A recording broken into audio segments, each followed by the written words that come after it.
Nagabenta ki khubor baman kasngi pet but subscribe ya u an kini gilong ki khubor bamta kasngi. U leader of opposition Hakasi Hills Autonomous District Council ki HADC but MDC ka sora u batita Starwell Khan ya kasngi palayula dawa jing penshai na ka executive committee halor ga jing tmu ban wan ra ka online system ka trade department. Ha ka bin rap ya ka jing kali ka balara u MDC ba Ricky AJ Shulai hador bal yur ka ki HADC ba Khan luckily ya ka online system kan la ne eman pin bha shisha ya ka jing trade kam ba ka jing khu jing subah ka jing ai ba jing pentmai ki trading license ula pen pau ya ka jing sngo khya lor ka kam trade kam jing na trade ba ula ong ba ka long ka don kam ban pen tikna ba ka digital platform kan men to yi nong khai try jilla ba ri ki pat ba da ga ba penduna ya ka jing slam ki jing e ki ba jumi ha ka kam trade kam pat ba uba khan ula dawaru ban tip nya halor ka jing pen khre jong katnan ka jingdon ki kor jing yarap technology ki babiang bar kilat jing yadana ki nu ki jing pendon kam bakla ikani ka online system aba jubab ikani chief executive member CEM ka ki HADC ba win Stone Tony Lingdo ulo ong ba ka executive committee ka angnot ban pinjanai ka trade department ling ba ka digitalization ula batai ba ka online system ka thmu ban pinsuk ikru kam trade kam ban pin khlan ka jing khot jing suba ban pendunai ka jing pendon kam kot ban ai jing yarap ki nong apply ba kin yo jing yarap kham state bar kham sung usi yam lo pentik naru ba katnat kadang tray halor ka framework bar ki jing don kam hakaliang ka technology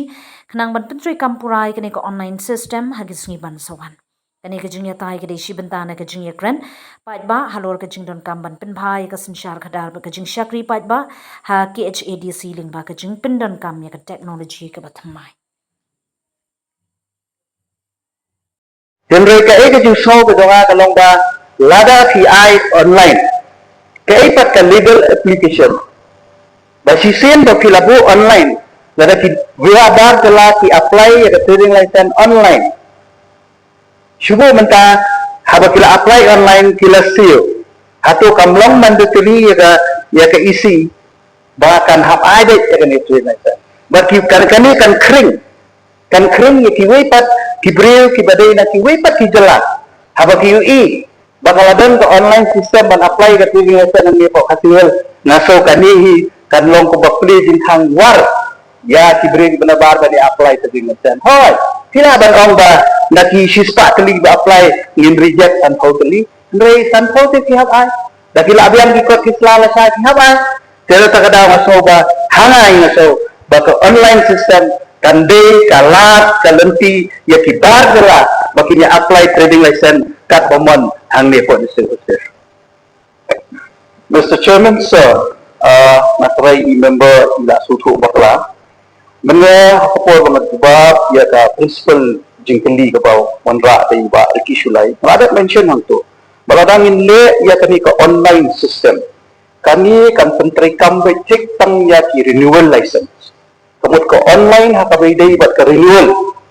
ibala yo ya ka license hakini ki snem ki bladat ki nyo ban renew ha ka online andai ngada mention do specifically ba ya ka fresh trading license minum le ha ka online but balai bang ong kata namar ba ni don kam ban check ni don kam ban te lakam tidak kata de halor kata kanong rim bang ong menne kalong ba aka bidai bat ka fresh trading license ihap ban one bag ban ya kendo ya kista angni apo ka office trade kam ka jongi bangin yo ban te lakam bada ipat kisla ki wandra ki biang di kendiam pat kidam shibun ki kendon ba la ban te lakam ti nan shu ai biang ka jubab ka basyai baladani la man pentrikam shisai kami ka online system kami kan trikam becik tang ya ki bawan benle ya ka renewal amdai ya ki fresh license ti dan juba ya ka jing ir lani ka jing tiang ka jong iba kan saplila plinti ya ki bar ya ki bri ki banabar ba sisin bengibu online bakin yo pan apply ya ka fresh trading license ni ban apply ya ka trading license ni ya ka fresh ni mo ako online in le betang ya ka renewal saya juti mukala sai ba ka online kan dai tang ya ka renewal dan re ha ba dai ba ki renewal ru ni sutu ba nakaliang jong ka ai ka don ya ka lat kalenti ya ka ban penking ban pendulai kini kita dengar sen namar ba haka at hilap mention ba ya kinu ki trade tiba-tiba dungi kilala buat ya renewal ru nila bandung renew dia ngasu jemut kunta nama kadai ka ngaso kalau ka concern nama kadai ka we nakimat ibang keren na kapos angit ba siam la ay kata assurance ba kanumdam ni ka fresh dan nakalian ka ngaso ba ngalahon ni ka coba tu fresh